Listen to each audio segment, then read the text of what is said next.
بسم اللہ الرحمن الرحیم۔ السلام علیکم محترم ناظرین، وائی آر ٹی کے پلیٹ فارم سے میں ہوں آپ کا ہوسٹ یاسر رشید ترک۔ محترم ناظرین، آج کل میڈیا کے اوپر آپ نے بے شمار باری یہ بات سنی ہوگی کہ فلانا کرپٹ بندہ پکڑا گیا، اس سے کرپشن کا الزام 10 ارب 20 ارب 40 ارب یا 100 ارب اس کے اوپر الزام لگ گیا کرپشن کا۔ آج میں آپ کے سامنے ایک چھوٹی سی پریزنٹیشن رکھنے لگا ہوں جس میں صرف 1 ارب کی بات کروں گا اور آپ کو یہ بتانے کی کوشش کروں گا مثالوں کے ذریعے کہ اگر ایک بندے کے پاس 1 ارب روپیہ ہو اور وہ اس 1 ارب کو کتنے عرصے میں خرچ کر سکتا ہے اور کتنا روزانہ خرچ کرے تو کتنا بچ جائے گا اور کتنی عمر لگے گی اس کی۔ پہلی مثال اس طرح دیتا ہوں کہ اگر کسی بندے کو 1 ارب روپیہ دیا جائے اور اسے کہا جائے ان کو گننا شروع کر دو، اور وہ شخص اس 1 ارب روپے کو گننا شروع کر دے بغیر کسی وقفے کے، بغیر کسی توقف کے، دن رات وہ یہ روپیہ گنتا رہے گنتا رہے اور اس طرح گنتا رہے کہ 1 سیکنڈ میں 1 روپیہ گنے، تو یہ رقم گنتے گنتے تقریباً اس کو نان سٹاپ 32 سال لگ جائیں گے۔ چلیں ایک دوسری مثال سے اس پہ بات کرتے ہیں۔ فرض کریں ایک شخص 1 جنوری سن 1901 کو پیدا ہوا اور اس نے روزانہ 1000 روپیہ خرچ کرنا شروع کر دیا، تو وہ تقریباً 2740 سال تک اگر روزانہ کا 1000 روپیہ خرچ کر سکتا ہے تو یہ 2018 تک، یعنی 31 دسمبر 2018 تک اس نے تقریباً 1.25 ارب خرچ کیا ہوگا، اور اس میں سے بھی 722 سال تک وہ مزید 1000 روپیہ خرچ کر سکتا ہے۔ چلیں اب لاسٹ مثال دیکھ لیں، یہ سب سے دلچسپ مثال ہے۔ اس میں یہ ہے کہ فرض کر لیں کہ ایک بچہ ہے جس کی عمر 10 سال ہے، اس کے اکاؤنٹ میں 1 ارب روپیہ ٹرانسفر ہو جاتا ہے۔ اب یہ ہے کہ اس بچے کو کہا جاتا ہے آپ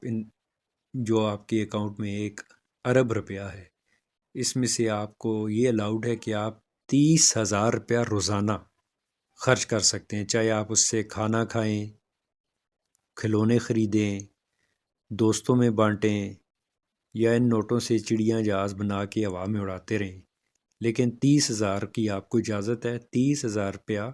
آپ ڈیلی خرچ کر سکتے ہیں، یہ خرچ کرتا رہے۔ 30,000 کی اس کی لمٹ ہے 10 سال کے بچے کی۔ آپ حیران ہوں گے یہ سن کے کہ اگر اس بچے کی عمر 100 سال تک پہنچ جائے گی اور وہ دنیا سے رخصت بھی ہو جائے گا، تب بھی اس کے اکاؤنٹ میں کتنی رقم بچ جائے گی؟ 1.5 کروڑ روپیہ۔ یعنی 10 سال کا بچہ 90 سال تک 30,000 روپیہ خرچ کرتا رہے، یعنی 100 سال کی عمر کو پہنچ جائے، اور پھر بھی اس کے اکاؤنٹ میں تقریباً 1.5 کروڑ روپیہ باقی رہ جائے گا۔ اب آپ سوچیں کہ اگر 1 ارب روپیہ اس طرح خرچ کر سکتا ہے ایک بچہ جو ہے 90 سال، اس کی 100 سال عمر ہو اور وہ 30,000 ڈیلی بھی خرچ کرے، تو پھر بھی اس کے پاس یہ رقم ختم نہیں ہوتی۔ اور جو لوگ اربوں کی کرپشن کر رہے ہیں، مثال کے طور سے منیمم کرپشن 10 ارب کی کر لیں، 5 ارب کی کر لیں، ملک کی معاشی اور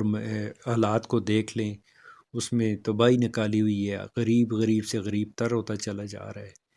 میں کسی ایک کو مورد الزام نہیں ٹھہراتا، لیکن اگر آپ انالیسس کریں تو آپ کے سامنے، یہ میں کسی ایک پارٹی کی بھی بات نہیں کر رہا، اللہ معاف کرے کسی پہ ڈائریکٹ اٹیک نہیں ہے، لیکن میں صرف اس ہوس کی بات کر رہا ہوں کہ جو 1 ارب روپیہ 30,000 ڈیلی بھی خرچ کرے تو 90 سال کی زندگی اس کو چاہیے، اس رقم کو پھر بھی جب 90 سال گزرنے کے باوجود بھی اس کے اکاؤنٹ میں 1 یا 2 کروڑ روپیہ رہ جاتا ہے۔ تو اگر کوئی اتنی زیادہ کرپشن کر رہا ہے اور ناجائز انفیئر مین سے وہ پیسہ اپنے پاس اکٹھا کر رہا ہے، تو جانا تو اس نے ایک دن ہے ہی ہے۔ تو یہ پیسہ وہ پیچھے جن کے لیے چھوڑ کے جا رہا ہے، وہ کیا کریں گے اس پیسے کا؟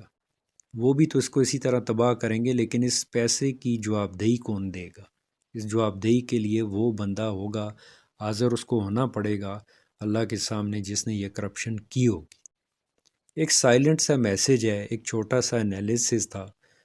کسی کے اوپر کوئی پرسنل اٹیک نہیں ہے، صرف یہ ہے کہ ہمارے پاکستان کی جو ہماری عوام ہے اس کے اوپر ترس کیا جائے، کیونکہ کتنی بھی آپ 1 ارب کی معمولی سی میں نے کرپشن کا بتایا کہ اگر وہ کس طرح خرچ کرے تو کتنے عرصے تک خرچ نہیں ہوتا، تو جو اربوں خربوں کی کرپشن ہے وہ پیچھے چھوڑ کے جن کے لیے جا رہے ہوتے ہیں، کبھی قبرستان کا چکر لگا لیں تو بڑے نامی گرامی آپ کو ان کی قبریں مل جائیں گی، جن کی ہو سکتا ہے بعضوں کی تختیاں ٹوٹ چکی ہوں گی، بعضوں کی قبروں پہ منو مٹی، دھول دھپا، کیچڑ پڑا ہوگا، اور ان کے جن کے لیے انہوں نے کرپشن کے بازار گرم کیے ہوتے ہیں ان کو اتنی بھی فرصت یا ان کے پاس ٹائم نہیں ہوتا کہ وہ آ کے ان کی قبروں سے جھاڑو ہی لگا دیا کریں، سال میں 1 دفعہ 2 دفعہ عید کے دوران ہی آ کے اس کی قبر کی گیلے کپڑے سے صفائی کر دیا کریں، مگر نہیں۔ یہ ویک اپ کال ہے سب لوگوں کے لیے۔ اللہ تعالی ہمیں آسانیاں عطا فرمائے اور ان آسانیوں کو اپنی مخلوق میں تقسیم کرنے کا شرف عطا فرمائے۔ اگر آپ کو یہ ویڈیو اچھی لگی ہے تو مجھے دعاؤں میں یاد رکھیں۔ اجازت چاہوں گا۔ السلام علیکم ورحمۃ اللہ وبرکاتہ۔